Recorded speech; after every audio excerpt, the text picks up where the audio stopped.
Hello, everyone.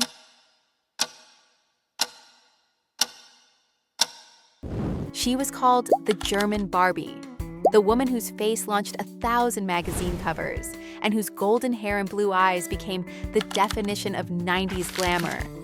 Claudia Schiffer was not just a model, she was the living embodiment of the supermodel fantasy.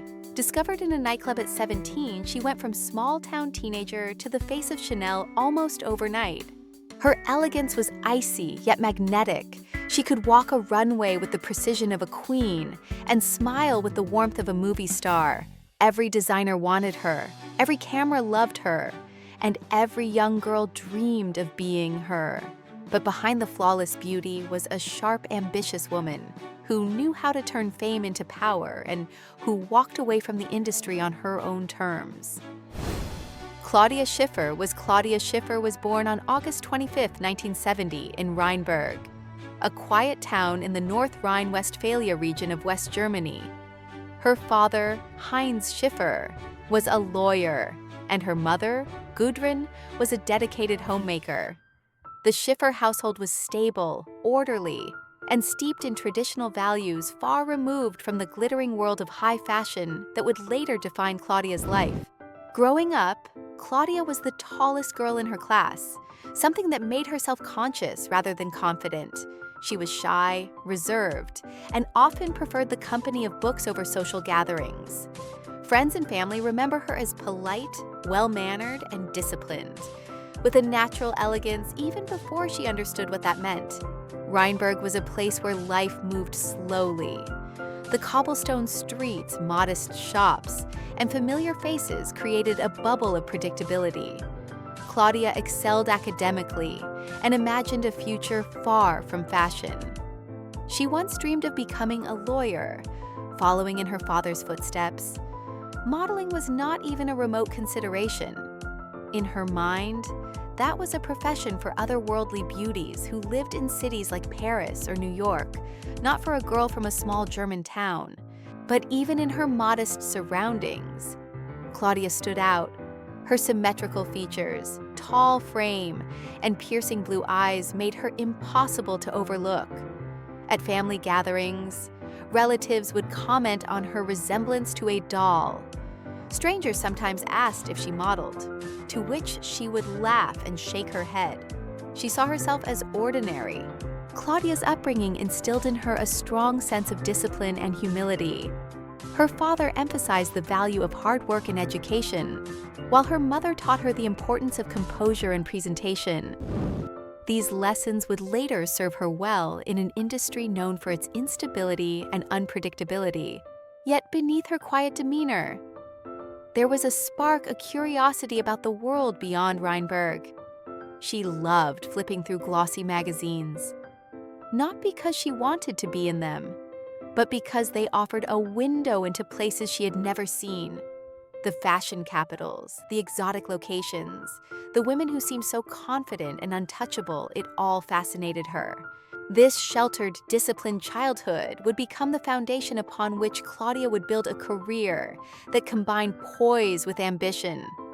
She was about to step into a world that could not have been more different from the small-town Germany of her youth, a leap that would change everything. Claudia Schiffer's life changed in 1987 when she was just 17 years old. One evening, she joined friends for what was supposed to be an ordinary night out at a Dusseldorf nightclub. In that dimly lit, smoky room, she caught the attention of Mikkel Leviton, the head of the elite model management agency in Paris. Leviton saw something rare, not just beauty, but a presence, a calm confidence that stood out in the noisy crowd. At first, Claudia thought it was a prank. She had never seriously considered modeling, and the idea of moving to Paris seemed impossible. But Leviton persisted, encouraging her to visit Paris and see if she had what it took. Her parents were cautious. They valued education and stability, and the modeling world seemed unpredictable, even dangerous. Yet they also trusted Claudia's maturity. After careful discussion, they agreed to let her try on the condition that she could always come home if it did not work out. When she arrived in Paris, Claudia was overwhelmed. The scale of the city, the rhythm of the streets, and the intimidating beauty of other models were unlike anything she had known in Rheinberg. Her first test shoots were awkward. She did not yet know how to pose or use her expressions to communicate. But photographers noticed her natural elegance. She did not try too hard. She was not theatrical. She simply stood there, tall and poised, and the camera seemed to love her. Her first breakthrough came quickly. In 1988, she was introduced to Karl Lagerfeld, the legendary creative director of Chanel. Lagerfeld was searching for a fresh face, someone who could embody the grace of the Chanel woman, while bringing something new to the brand. When Claudia walked into the room, he immediately saw the resemblance to a young Brigitte Bardot, but with a cooler, more modern edge. Lagerfeld took her under his wing, and almost overnight, Claudia was transformed from an unknown teenager to the new face of Chanel. Her first major show for the house was nerve-wracking. As she stepped onto the runway, wearing an impeccably tailored Chanel suit, the flashbulbs exploded. In that moment, Claudia realized that she belonged. The shy girl from Rheinberg was gone. In her place stood a woman who could command a room without saying a word. From there, everything accelerated. Claudia began appearing in campaigns for Guess, a move that introduced her to the American market. The Guess ads, shot in black and white with a sultry, cinematic style, showcased a side of Claudia that was both glamorous and approachable. Her career was no longer a possibility, it was a reality. That first step, taken on a whim and with cautious optimism, had opened the door to a world she never imagined. What began as a chance encounter in a nightclub had set her on a path to becoming one of the defining faces of the 1990s supermodel era. And she was just getting started. By the early 1990s, Claudia Schiffer was everywhere. Her face smiled from the covers of Vogue, Elle, Harper's Bazaar, and countless international editions. She was not just a model, she was a phenomenon. The kind of name that even people outside the fashion world recognized instantly. In an era dominated by the concept of the supermodel, Claudia stood at the very center, alongside Naomi Campbell, Cindy Crawford, Linda Evangelista, and Christy Turlington. Her collaborations with Karl Lagerfeld and Chanel continued to define much of her early fame. On the runway, Claudia embodied Chanel's timeless elegance, walking with the composure of royalty, yet exuding an approachable warmth that made her relatable. She became Lagerfeld's muse, appearing not only in the brand's couture shows, but also in campaigns that reintroduced Chanel to a younger audience. Outside of Chanel, Claudia's portfolio exploded. She became the face of Guess in a series of iconic campaigns that played up her Brigitte Bardot resemblance, cementing her sex symbol status. She was chosen by L'Oreal as a global ambassador. Her image broadcast in beauty commercials across television screens worldwide. Versace, Valentino, Dolce & Gabbana, and Yves Saint Laurent all sought her presence on their runways and in their campaigns. What set Claudia apart was her remarkable adaptability. In one moment, she could be the icy goddess of haute couture, draped in intricate Chanel lace. In the next, she was the sun-kissed girl next door in a simple white tee and jeans. Photographers like Ellen von Unwerth and Herb Ritz captured this versatility, and magazines could not get enough. She also embraced the media spotlight in ways that were new for models at the time. Claudia appeared on talk shows, in commercials, and even ventured into film with cameo roles. She was invited to events, not just as a guest, but as a star attraction. By the mid-90s, Claudia reportedly held the record for the most magazine covers ever shot by a model, surpassing 500. It was a staggering number that spoke to her universal appeal and tireless work ethic. Designers praised her professionalism, fellow models admired her poise, and fans adored her seemingly effortless grace. This was Claudia, at her peak, the German teenager turned global icon, setting trends, commanding catwalks, and shaping the visual culture of an entire decade. She had not just arrived, she had claimed her place in fashion history. Claudia Schiffer's beauty fit the 1990s ideal perfectly, yet ironically. It was her ability to subtly defy expectations that kept her career alive long after the supermodel era began to fade. In an industry notorious for its demand that models reinvent themselves constantly, Claudia refused to chase trends that did not suit her. She understood her image the classic, refined, glamorous blonde and protected it fiercely. While many models experimented with shock tactics, drastic haircuts, or controversial publicity stunts, Claudia chose consistency over chaos. She never bleached her hair to an extreme platinum, she never shaved her eyebrows, or adopted the grunge look that swept through mid-90s fashion. Instead, she doubled down on her signature elegance, proving that a model could stay relevant without abandoning her core identity. Her defiance also showed in her approach to the industry's relentless demands. She was outspoken about turning down shoots or shows that she felt were overly sexualized or demeaning. She refused to pose nude at a time when many top models felt pressured to do so for high-profile magazine spreads.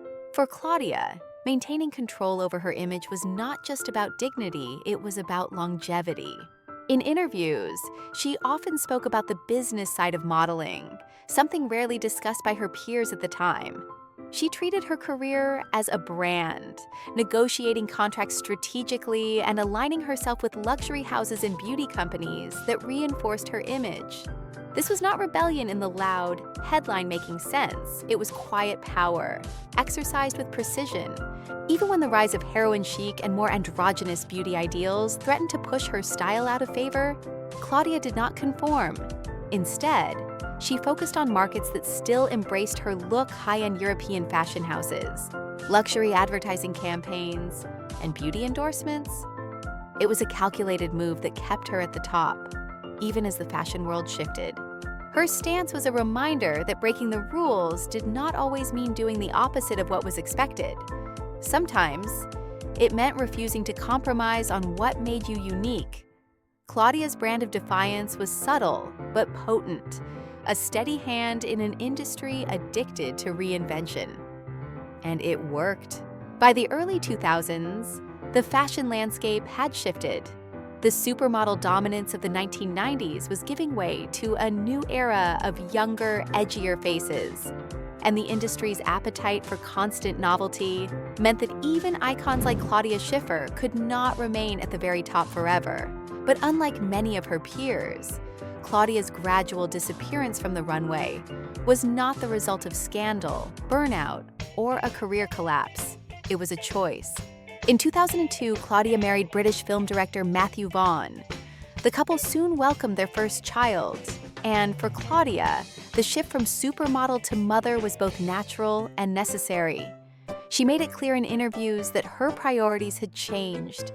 The grueling schedules, endless flights, and high-pressure shows no longer held the same appeal. She wanted to be present for her family, not just in between fashion weeks. This decision did not mean her life became completely private. She still appeared in carefully selected campaigns and editorials, but her public presence was measured. Her absence from major runway events was noticeable, and whispers began in the industry had she retired for good. While there was no single dramatic incident, Claudia did face challenges in navigating life after the supermodel era. The media, always eager for a narrative of decline, speculated on her reduced visibility, framing it as a fading star. Some even suggested she had been replaced by the new generation of models. But those close to her knew the truth. Claudia had no interest in competing for relevance in a game she had already mastered. There were also personal hurdles. Balancing her desire for privacy with her ongoing commitments in fashion was not always easy. Paparazzi targeted her family, and the relentless attention sometimes forced her to retreat further from public life. By the mid-2000s, Claudia's runway appearances had become rare events, special occasions rather than regular bookings. Each time she did return, whether for a Chanel show or a charity gala, the industry was reminded of her enduring power. But these moments were fleeting. and soon she would disappear again into her life away from the cameras. Her withdrawal was not marked by scandal, but by an unspoken understanding she had conquered the world of fashion, and she did not need to stay in the spotlight to prove anything. In stepping away, Claudia preserved the timeless image that had made her an icon untouched by overexposure. Frozen in the collective memory of a golden era, Claudia Schiffer's legacy is etched into the very definition of the word supermodel. Her image, the golden hair, the piercing blue eyes, the statuesque presence became the visual shorthand for fashion's most glamorous decade. But beyond the beauty, her career stands as a masterclass in control, consistency, and quiet power. She did not just model clothes, she sold an ideal. Designers saw her as the perfect muse, brands trusted her to elevate their image, and audiences believed in the fantasy she embodied. In an era when many models were swept along by the industry's chaos, Claudia remained deliberate, steering her career with the same precision she brought to every step on the runway. Her influence can still be seen today in the way luxury brands seek ambassadors who can embody both elegance and approachability. Modern models like Gigi Hadid and Rosie Huntington-Whiteley owe part of their career blueprint to Claudia's ability to merge high fashion with mass appeal. And yet, the most enduring part of her story is not just her beauty or her success. It is her decision to step away on her own terms. She left the runway not in defeat, but in triumph, her image forever preserved at its most powerful.